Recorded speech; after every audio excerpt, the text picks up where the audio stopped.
আজ পরীক্ষা, কাল অফিসের ঝামেলা, এসব নিয়ে দুশ্চিন্তা নিত্যদিনের সঙ্গী। মাত্রাতিরিক্ত দুশ্চিন্তা বিভিন্ন মানসিক ও শারীরিক ক্ষতির কারণ হয়ে দাঁড়ায়। অতিরিক্ত মানসিক চাপে টেনশন, হেডেক বা অতিরিক্ত মাথা ব্যথা দেখা দিতে পারে। এর ফলে কপাল, ঘাড় ও চোখে প্রচণ্ড ব্যথা হয়। কখনো এর প্রকোপ অস্বাভাবিকভাবে বেড়ে যেতে পারে। যাদের মাইগ্রেন বা সাইনাসের সমস্যা রয়েছে, অতিরিক্ত দুশ্চিন্তা তাদের জন্যও ক্ষতির কারণ। এছাড়াও বিভিন্ন শারীরিক সমস্যা দেখা যায়।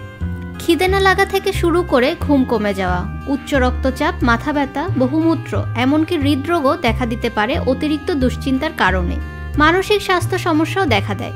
খিটখিটে মেজাজ, হতাশা, উৎসাহ হারিয়ে ফেলা থেকে শুরু করে অল্পতেই রেগে যাওয়া, সহজেই ভুলে যাওয়া কিংবা বিভিন্ন অসামাজিক আচরণ দেখা দেয়।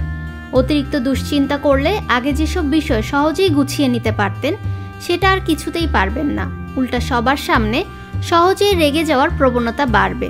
এটা পরিবার ও কর্মক্ষেত্রে দুই ক্ষেত্রেই ক্ষতিকর। এতে আত্মবিশ্বাস কমিয়ে ফেলে। এর ফলে পুরো কর্ম পরিকল্পনাই হতে পারে বরবাদ। সঠিকভাবে কাজ করার উদ্দীপনাই নষ্ট হয়ে যায়। ব্যাঘাত ঘটে স্বাভাবিক জীবনযাপনে। বেঁচে থাকার জন্য নিত্যদিন সংগ্রাম করতে হয়। কোনো কিছুতে দুশ্চিন্তাগ্রস্ত হয়ে পড়লে তাহলে সাহসের সঙ্গে বেঁচে থাকার প্রবণতাই নষ্ট হয়ে যায়, যা ব্যক্তিত্বের ক্ষতির কারণ হয়ে দাঁড়ায়। অতিরিক্ত দুশ্চিন্তা থেকে পরিত্রাণের উপায় হলো কিছু ক্ষেত্রে লাগাম ছেড়ে দেওয়া। এর মানে হলো আপনাকে ভালো করতে হবে এমন মানসিকতা থেকে বেরিয়ে আসা। আপনি চেষ্টা করুন চলার পথে বিভিন্ন বিষয় শেখার, সে অনুযায়ী কাজ করুন। ভালো ও মন্দ নিয়েই আমাদের জীবন।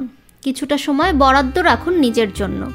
প্রয়োজনে শখের কাজগুলো করুন। অবসরে প্রিয় মানুষ, পোষা প্রাণীর সঙ্গে সময় কাটান। দেখবেন আত্মবিশ্বাস ফিরে আসছে ধীরে ধীরে। অতিরিক্ত দুশ্চিন্তার অন্যতম একটি সমস্যা হলো কোনো ব্যক্তির ওপর সব রাগ বা দোষারোপ করা।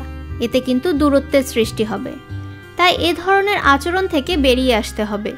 অতিরিক্ত আবেগ ক্ষতির কারণ, আর কথায় কথায় রেগে যাওয়া আপনার ব্যক্তিত্বের জন্যই নেতিবাচক। তাই যে কোনো পরিস্থিতিতেই হোক আবেগ নিয়ন্ত্রণ করুন। নিয়মিত শরীরচর্চা করলে ভেতরের উদ্বেগ কমে, অনেকটা নির্ভার বোধ হয়। ফাহমিদা বিনতে আনোয়ার, নিরপেক্ষ নিউজ ডেস্ক, ঢাকা।